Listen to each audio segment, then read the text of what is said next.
They say a tire blowout can be one of the scariest things to ever experience. I just can't imagine how terrifying it would be while towing my RV while traveling 60 miles per hour down the highway and a tire on either my tow vehicle or my travel trailer suddenly bursts, causing me to lose control of my vehicle.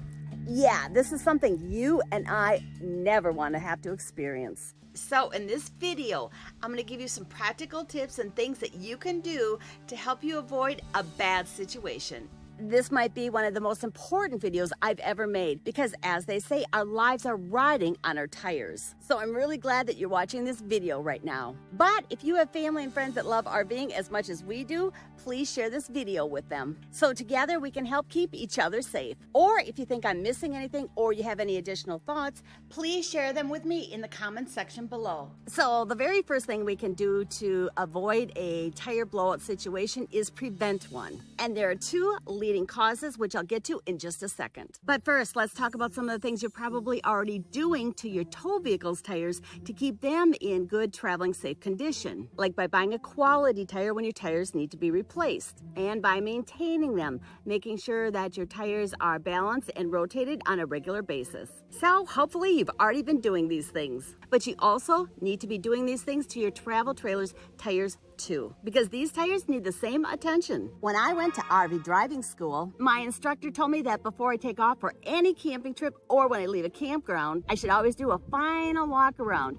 to make sure everything's ready to go. But he also gave me another really important piece of advice, and that is that we should always be inspecting our tires at this time as well. We should be looking for cuts, punctures, cracks, or anything else that could cause a blowout. Another thing we want to check for at this time is to make sure our tires are not underinflated, and more on this coming up. And this makes a lot of sense. Just because our tires look good when we left home doesn't mean that there wasn't any damage that occurred on our way to our camping spot. So always make sure that you take a moment to check the tires on your tow vehicle and your travel trailer before you head on down the road. Okay, on to the two leading causes of blowouts. The first one is by overloading your tow vehicle or your travel trailer by exceeding its payload capacity. And I think that we've all been guilty of this one.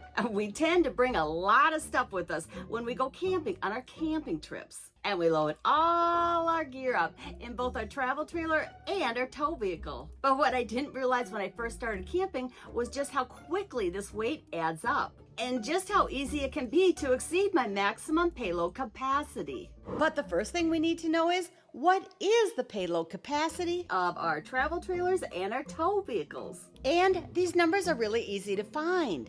You can locate your tow vehicle's payload capacity by looking for a sticker on the driver's side door jamb. Look for the words, "The combined weight of occupants and cargo should never exceed," and then there'll be a number in pounds. And this is your payload capacity. Your travel trailer or your RV will also have a sticker on it with the same information.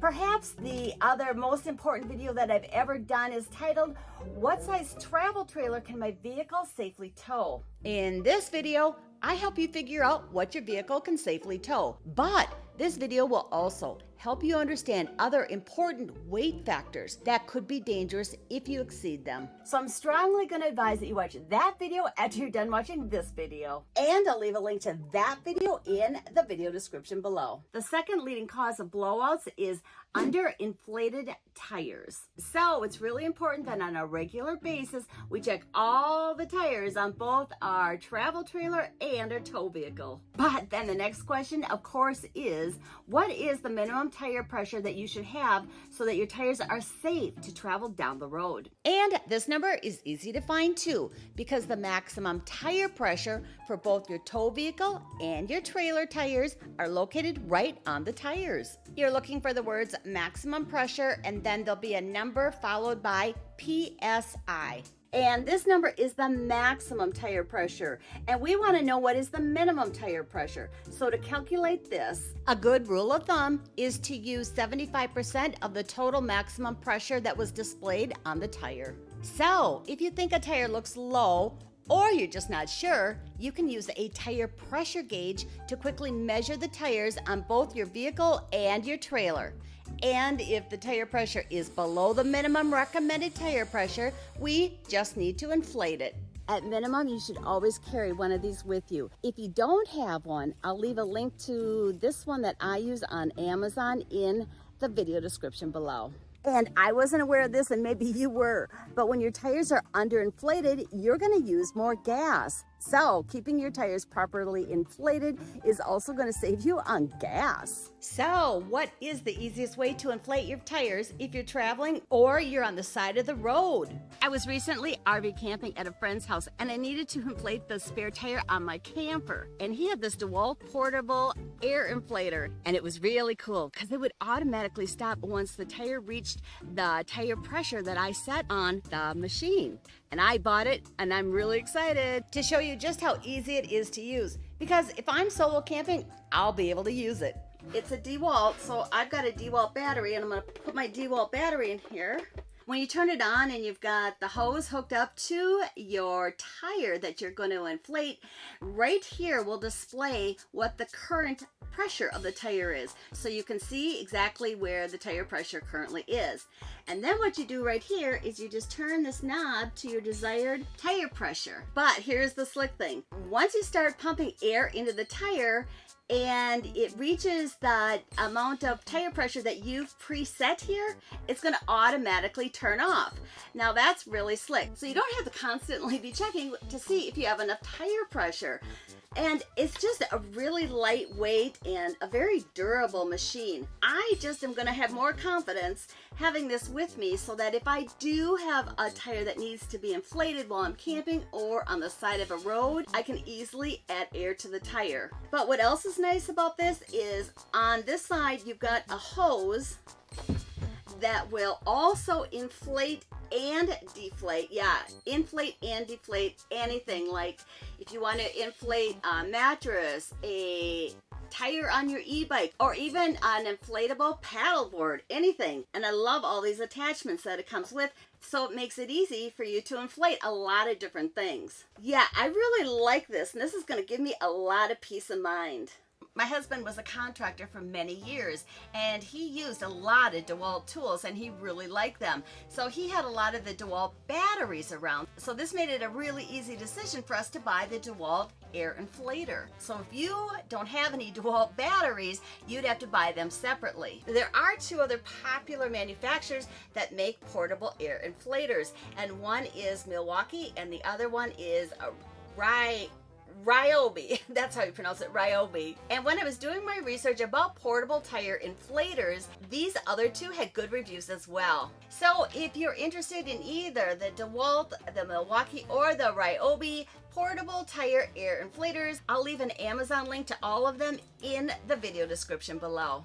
But the important thing is that you have one and you carry one with you at all times. Another thing to check is the tire pressure on your spare tire. When we recently went to check our spare tire, we realized that the bolts that were holding the spare tire up and in place were all corroded. So it was really difficult to get our spare tire off.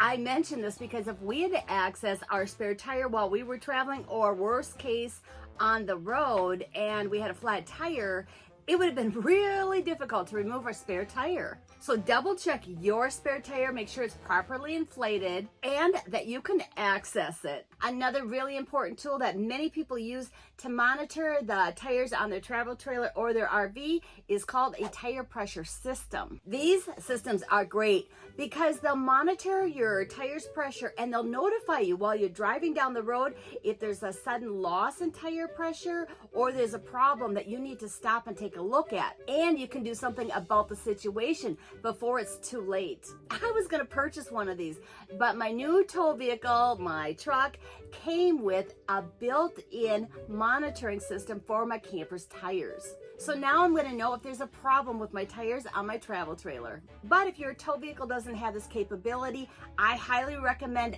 this system. This one here on Amazon. It comes highly recommended by a lot of the YouTube RVers, and the people that use it rave about it. I'll also leave an Amazon link to this tire monitoring system in the video description below. Remember to share this video with anybody you know that loves to go RVing. I want to make sure that you and everybody that you care about is doing everything they can to avoid a tire blowout, and they have safe travels.